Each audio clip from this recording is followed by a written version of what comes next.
Welcome to the Touchlines American Football for British People video cast. We are going to just mute the touch dogs over there because apparently Stumpy doesn't know how to get rid of mute on StreamYard, which is great. We are here for American Football for British People, but of course it's not just for British. The dog is he's back muted.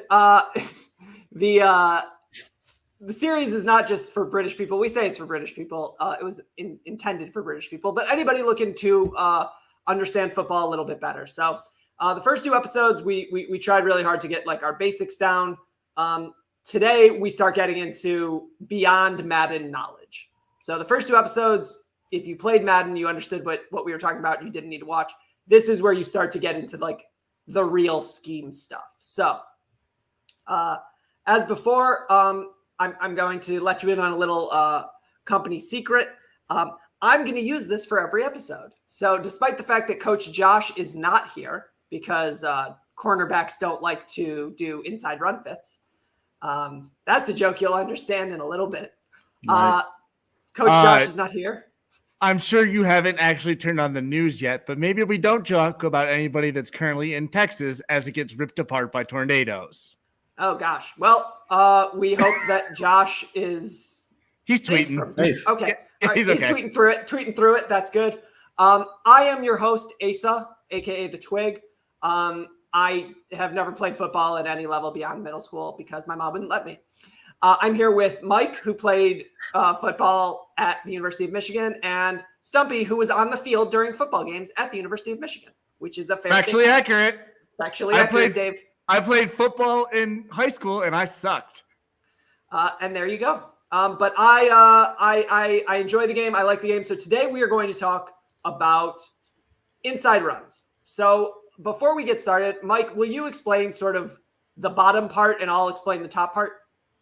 Yeah. So the way that we think about gaps in with football, you have your center, your guards, your tackles, in a very elegant, sophisticated way. Us Americans decided that we needed to figure out a way to talk about where we're running. Is it between the guard and the tackle, the center and the guard?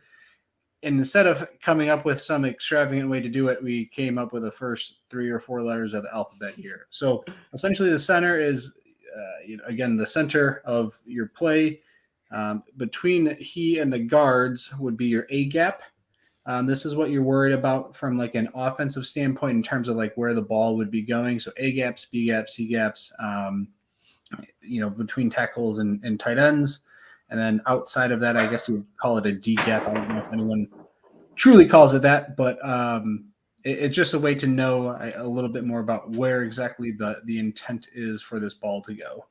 So this is like a thing that we'll talk about in the defensive part of this series in a couple, honestly, months at this point. But a very common phrase that you'll hear if you watch a ton of Michigan State games, for example, is a double A gap blitz. Michigan State ran that a lot under their former coach. They don't run it as much anymore, but they ran it a ton for a decade. For like 3 years, Michigan couldn't figure out how to defend it. Yeah, those are things that I try to suppress in my memory, but thank you for that. Especially that I don't know, you guys probably ran it 8 times in a row. And the game where we had the bumblebee shoulder stripes. Yeah, that would be 2011. I got into law school that morning. You had a better morning a better day than I did. So yeah. So I woke up at 5:45 to the song to the music of Van Halen. I had gone to bed at 3:00 in the morning the night before. I was very much still tired. You're getting to law school. Don't incriminate yourself. I didn't do anything illegal that day. That's fine. So those are the A gaps, B gaps, C gaps, etc. So at the top here, we're going to talk about this in the defense. But these are what are known as techniques, defensive line techniques. They say where a defensive lineman is lined up. So for example, a zero tech is head up on the center. We talked about this 2 weeks ago.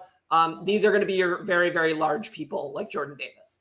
A 3-tech on the outside shoulder of the guard, a 1-tech inside shoulder, so on and so forth. Wide 9 is something you'll hear every now and then. That just means a defensive end lined up on the outside of the tight end. Again, we'll talk about this later, but these are your gaps, and these are important to remember for what we're about to say, and what these plays mean. So what we're talking about today is basically from B gap to B gap. From B gap to B gap. So here is sort of let's start with this because this is important. What this image shows is your basic outside zone blocking scheme, which is ironic because we're not going to talk about outside zone today. But basically, there are 2 ways to block. So zone is easy. Zone is there a guy in front of you? Block him. Is there a guy who is shaded one way or the other from you? Block him that way. It's meant to be incredibly simple and incredibly easy. Gap, a little bit different, so I'm going to let the expert explain that one. Yeah, so I guess again with zone, if you see the majority of the line like all moving, get my hands on here, in unison in one direction, that's them following kind of a zone. You're blocking an area, kind of like head up. If you're everything's going to the right, if you take somebody over top of you, like if they're touching your body or to the right, like that's the way that everybody will end up moving. Compared to like if you're doing gap type of stuff or different type of man blocking schemes, you might see big people moving in opposite ways of where other people are going. So sometimes, maybe the easiest way to describe that for the lineman. My friend, you are very much muted. You muted yourself. I can't unmute you. There we go. Wow, bold of Mike to assume that he was the expert being spoken of there. Oh. All right, so let's now get into the specifics. So this play is the most common play in football, I think is like a fair thing to say. I'm not aware of a football team that does not run this. Even the triple teams run a version of inside zone, which would be like their A-back dives. This play, literally, if you have watched American football, the team you have watched runs this play. And they probably rep it more than any other play that they have. Unless, obviously there are certain... Mike Leach disagrees. Right. Mike Leach would run rep stick more than anything else, or maybe mesh. But outside of air raid teams, this is when you see a team running in the inside and you're at a party and you say, wow, that was inside zone. Even if you don't know what you're watching, like 9 times out of 10, you're going to be right. Especially if you don't see any big linemen moving from one side to the other. Although sometimes that is inside zone, but we'll get to split zone in a bit. Yeah. But so the basic, as I said before, and as Mike was alluding to, on inside zone, it's literally, is there a guy lined up in an area that you can easily get an angle on him? If so, do that. So right here, you have the right tackle, the ends lined up outside of him. He pushes him outside. And lined up outside of him, push him outside. Same with the tackle. This is a double. So Mike, when and why do we double? So double teams are really used because defensive linemen can be big, strong sons of bitches. And you really need sometimes a little bit more than what's the old song? Get by with a little help from your friends type of deal. You can typically get more movement on a double team, presumably than you can ever on just a single block. So it's a way for you to combo or work in unison. And then also it allows you for, I guess in this picture, your center and right guard are working together. So the two of them are working in unison up to that will linebacker, depending on how that will plays it. And also depending on how that nose tackle plays it. One of them should be able to get free up to block the will. But, if that nose tackle from where they're standing right here shoots over to the other A gap, so like the left guard side, then that would make it really easy for that right guard to get up to the will. If that nose tackle kind of stays where he is, you're able to get that center up there. So it's essentially a way to have like a hat on a hat, to have two people working in unison. We don't really care which of the two of you block that nose and which one blocks the will. It just needs to be done by somebody there. So it's a way to, I guess, A, get movement, and B, make sure that you're able to react or respond to what's going on with the defense. And as this is a modern video cast, and as we are people who care deeply about the way that modern football works, you'll note that this play is not actually just inside zone, but there is a bubble tag on the front, on the back side of the play. By the Y, nonetheless. Yeah, by the Y, nonetheless. I never call that for me. That's some bullshit. Yeah, I mean, we got to talk to Coach Borges. Is he your OC? Yeah. Just like why are we not getting bubble screens to Mike tagged onto inside zone? I'm telling you. Yeah.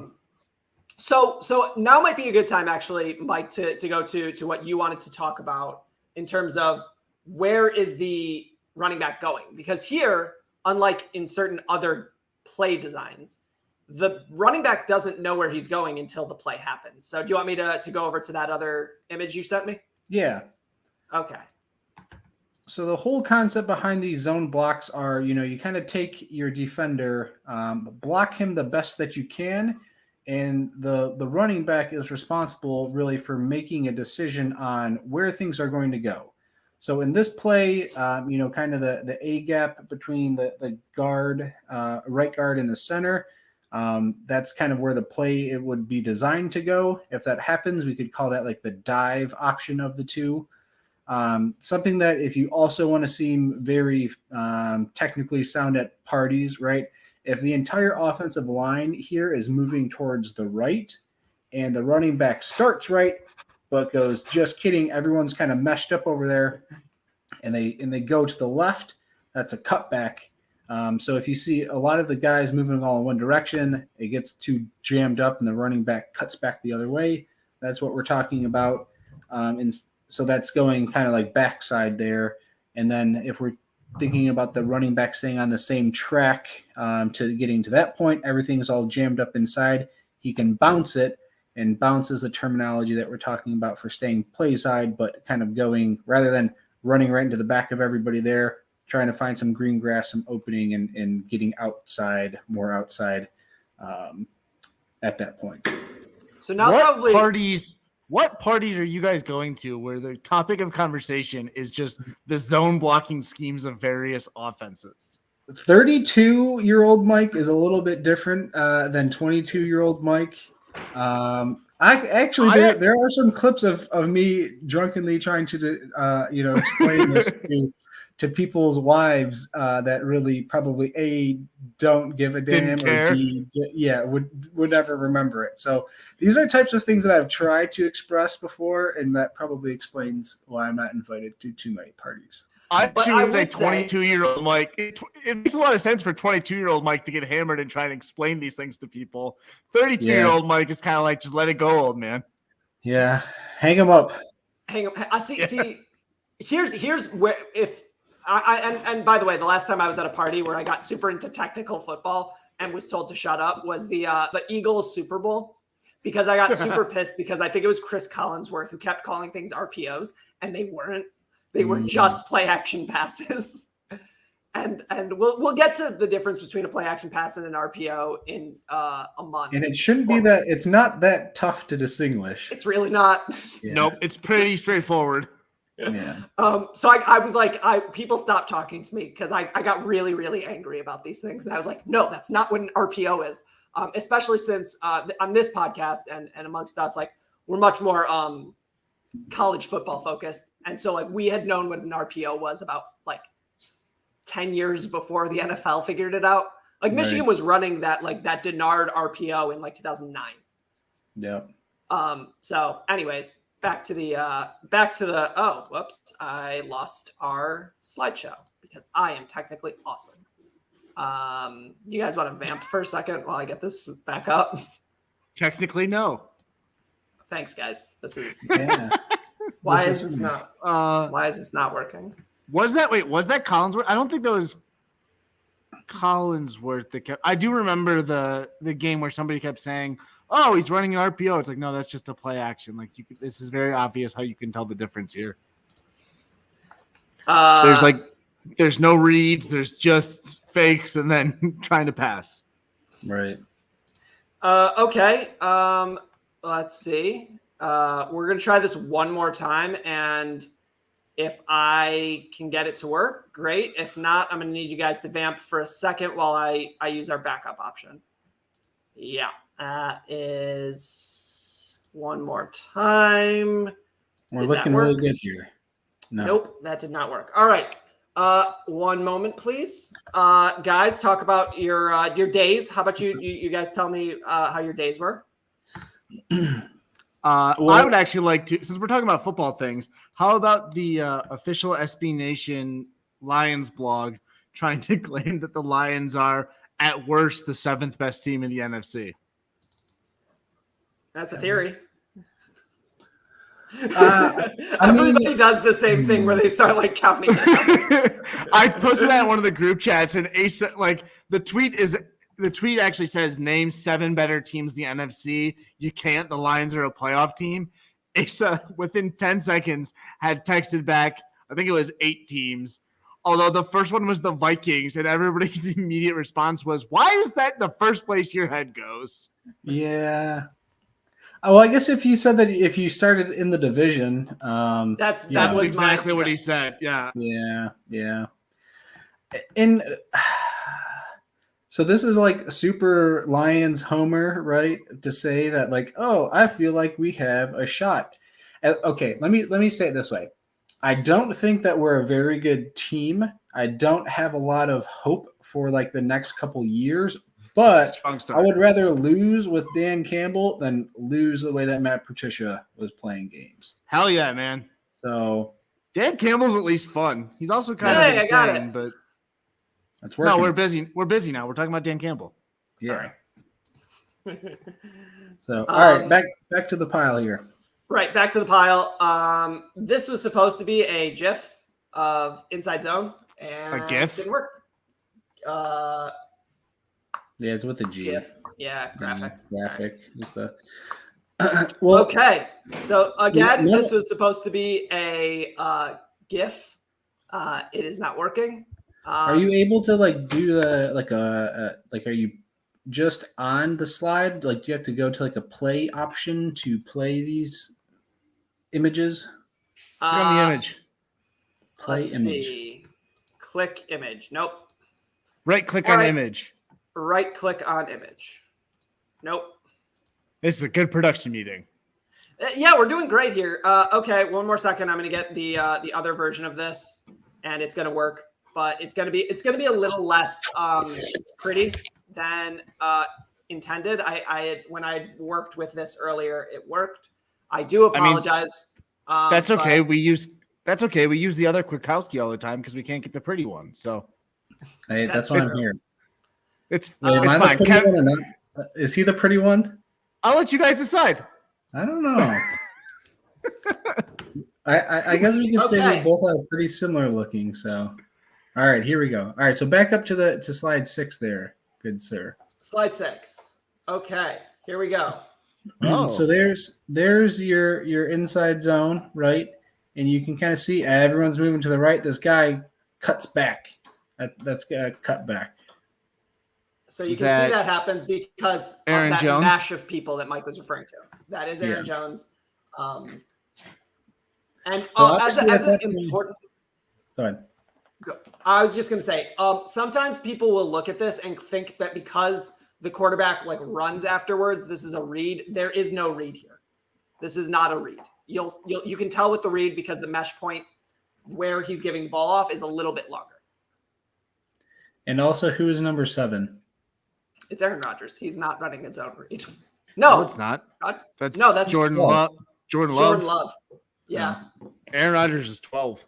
Yeah. Yep, you're right. That is Jordan Love. So he might have been, but he had no interest in taking that ball. Right. Okay.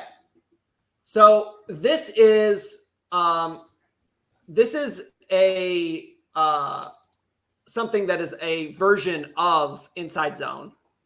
And what is known as split zone?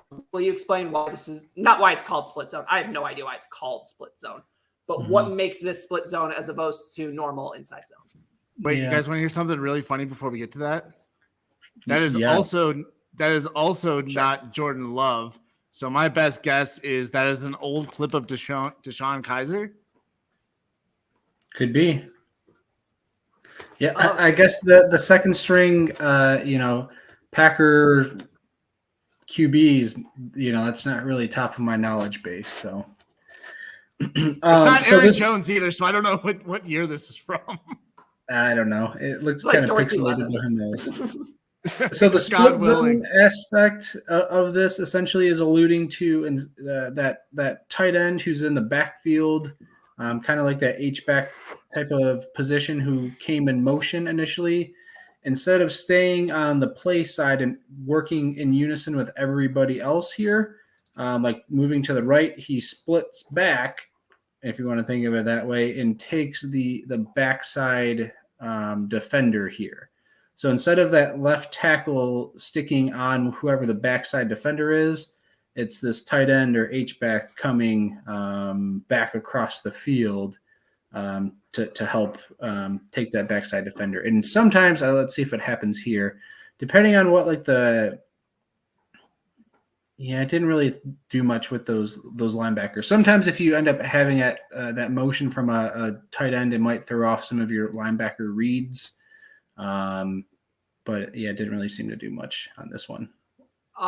Dear listeners, remember this GIF because we're going to bring it up back when we talk about run fits and specifically scrape exchanges, because what 55 did here is 55 is the defensive end here. He read this play perfectly, and at no point did he think that this ball was doing anything but going inside.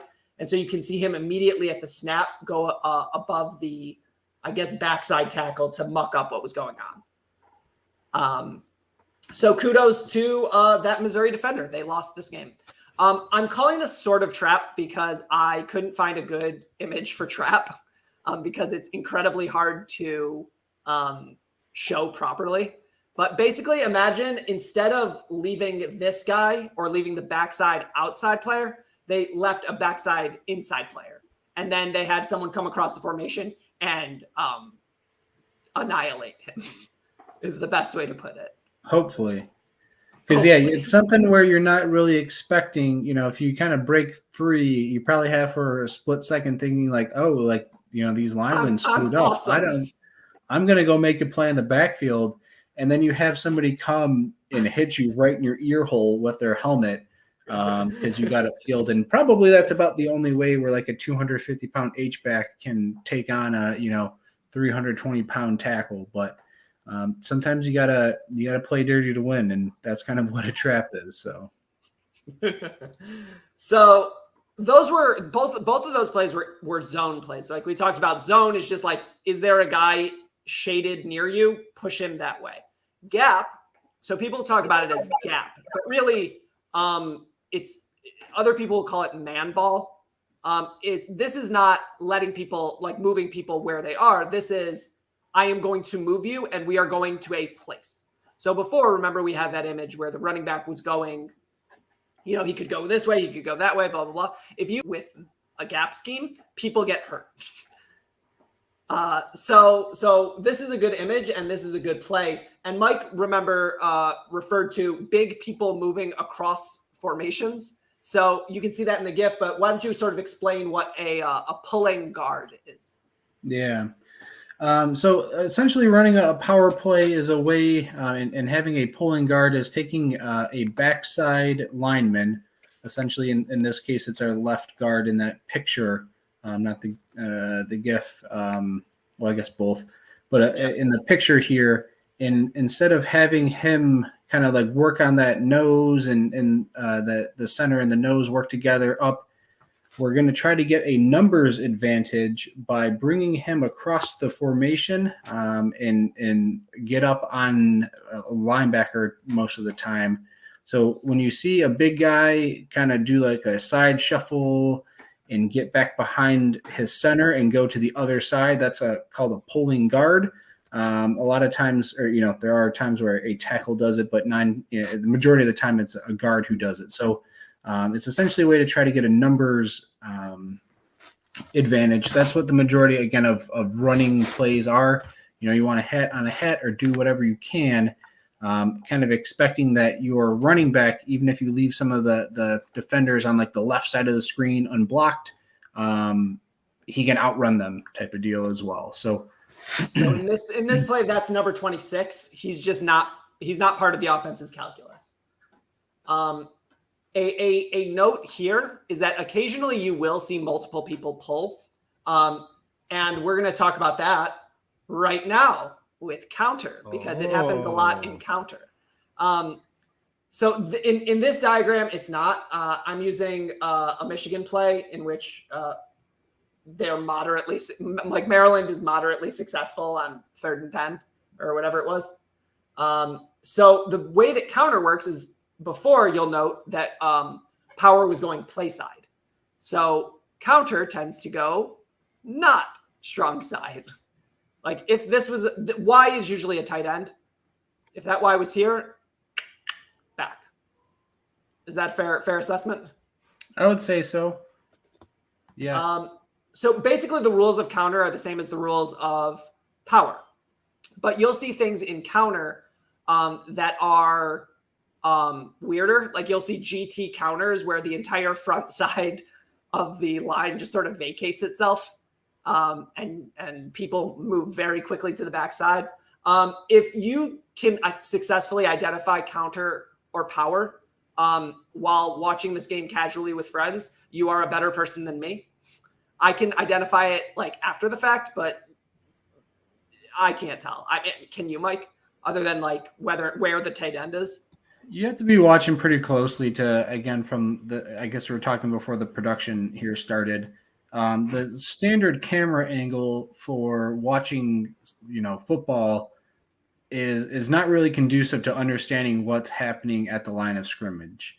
A lot of times it's not even beneficial at understanding what's happening from a defensive backfield standpoint as well. So there's something called like an all 22 version of film, where it's like essentially a more panned out version where you can see kind of everything happening all at once, like all 22 players on the field. And then like when you're watching film, you also get like an end zone view. So you're essentially seeing it rather than the clip on the bottom. You're having this filmed kind of like you're seeing that play on the top. So basically like this would be an end zone view.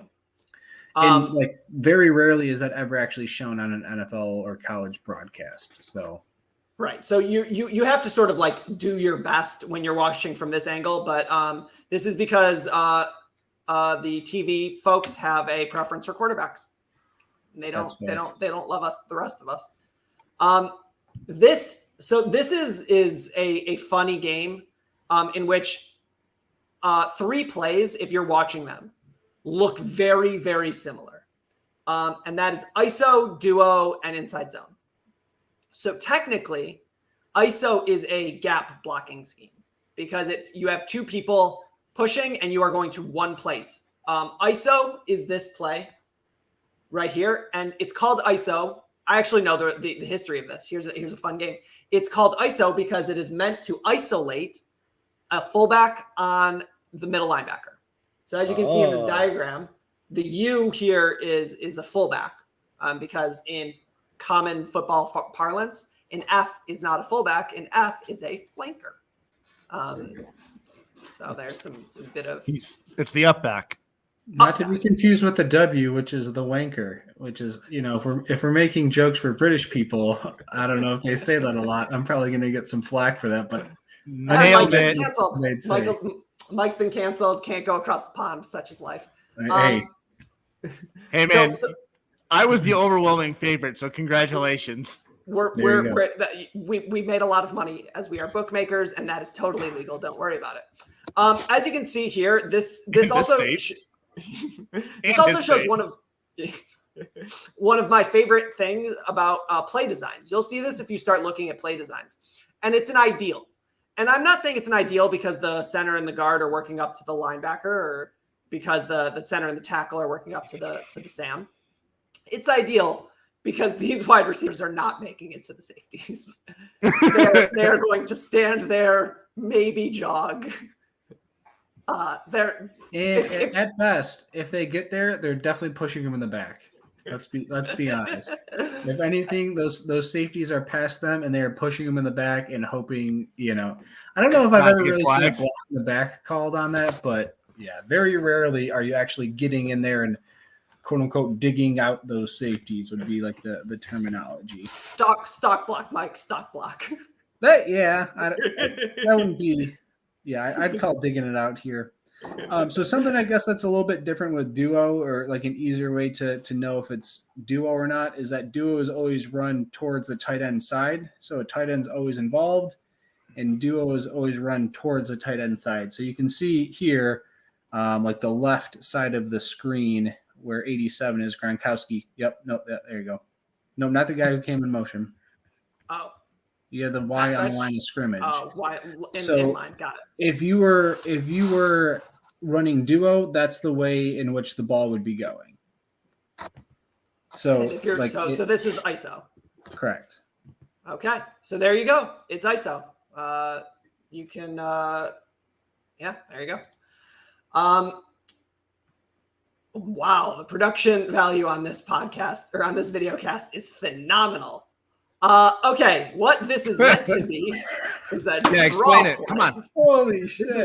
That's amazing. Wow, it's happening on my computer. That's wild. So basically a draw play is if you fake a pass, like you snap the ball, you look like you're about to pass it, and then you give it to your running back. Is that fair? If you look really closely and know what you're looking at, you can kind of tell otherwise. Yeah, it's kind of a slower hitting play where in the majority of these other plays, if you're coming from under center, meaning that your quarterback is getting the ball directly from the center rather than standing back 5 yards and having it snapped. It's a pretty quick exchange where the center gets the ball, turns around, hands it to the running back, and they're gone. In this sort of a setup, it's a draw, or it's kind of like a slow setup type of deal to get the defense thinking that you're actually going to end up, how precious. To the defense. You can see that. Excellent. Yeah. The defense to think that, it could be a pass play. Maybe they have a different kind of approach, from a pass rush standpoint, rather than like their true run fit from a gap standpoint. So. Okay. I'm moving on from this because it hurt me. Okay. So, basically, so that's inside running plays. We had one more thing that Mike wanted to share. Right? Yeah. In an ideal. Here it is. Do we got this? Yeah. So this is kind of the like a little cheat diagram that I saw when I was kind of looking up some of these things of like what some of the talking points are. So if you're deciding if something is, either inside run or duo, you can think of it as like, is the ball run to the tight end side? No. So that's a definitive way to determine that it would not be duo. This does not take ISO into account, like kind of we were talking about. And then also from there, you got to think about that center. Does he work front side or towards the tight end? Or so that's one of the decision trees. And then the same thing with that backside tackle. If it's kind of big on big, meaning not a tight end or a fullback blocking that backside. Do you feel offended by that you're not big? Big on big. Everything's relative, right? So. Yeah, I guess I'll take it where I can get it. So yeah, that's one of the things ways that you can think about it too, is if that backside tackle is sticking to that D end rather than having somebody else come over and block him. Did that trap one almost work? Did it work? Or the draw one? It's just the picture. Yeah, it's a still image. Okay, and then now this doesn't work, and the only reason that it's here is because it's an awesome GIF. So this is inside running plays. These are probably the most intricate and confusing thing that happens in football on a like every drive basis, because until you know what you're looking for, it just looks like running into a mash and a mess of people. You have been in a place watching football where somebody has earnestly said, why do they keep running it into the middle of the line? And that is like the parabola of understanding, where it's like you really, if you don't understand things at all, you'll say things like, why do they keep running inside? And then as you learn more, you're less likely to say that. And then at some point you'll learn like a lot, and then you'll go back to saying, why do they keep running inside? Because as far as I'm concerned, run the triple, but that's just me. So I think that's it. I think if there's anything else that we want to get in on this, or are we good with our inside running game? I would just like to finish it with the thought of having two-a-days, in the August heat, and knowing that there would be multiple like sessions or periods where we would just be doing nothing but inside run. So all of the cornerbacks and safeties, they're off playing patty cake with the wide receivers, and the men on the team are an inside run. And I can definitely say this right now because Josh is not here. So it was a very, it's kind of like a very brutal way to, practice all the time, is just doing nothing but slamming heads. But someone's got to do it. Someone's got to do it. Got to do it. Unless, again, you play for Mike Leach, in which case you don't. You can throw stick or mesh or verts every single time. Does that sound like more fun? All gas, no brakes, baby. Right. Yeah. No. So yeah. No. I guess that would be the one thing to keep in mind is to get good at these plays, you have to run them a lot, and running them a lot sometimes hurts your body. So. But luckily, everybody at the college level gets paid, right, Mike? Yeah.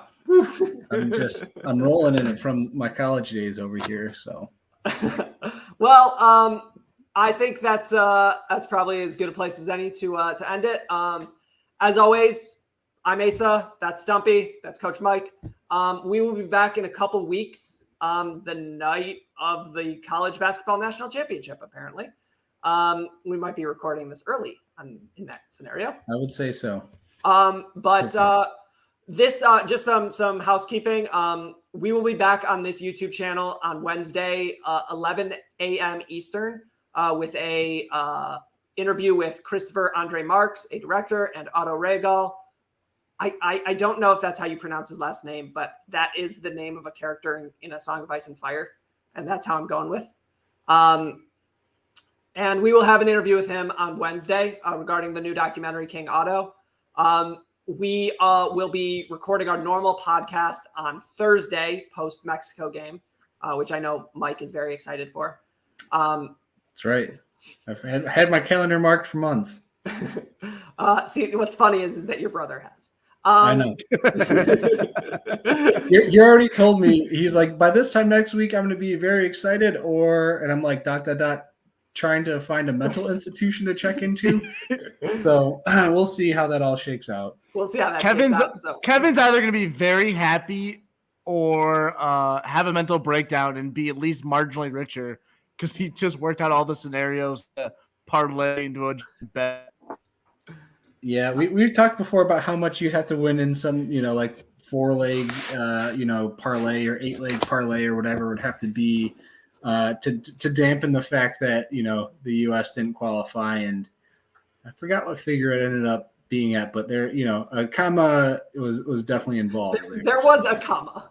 Which means Kevin's number was a lot higher than anybody else's I've talked to. Yeah, we had a discussion in the soccer group chat about it, and I remember like one person's answer was like 2,500, one person's answer was like $4,000, one person's was about $4,000, which is like that is how much I pay in rent and bills, and it was like okay, that's how much it was, and Kevin's I think was like 12,000, and it was like and he was like it's like 12,000, and I still don't think I would sleep that night.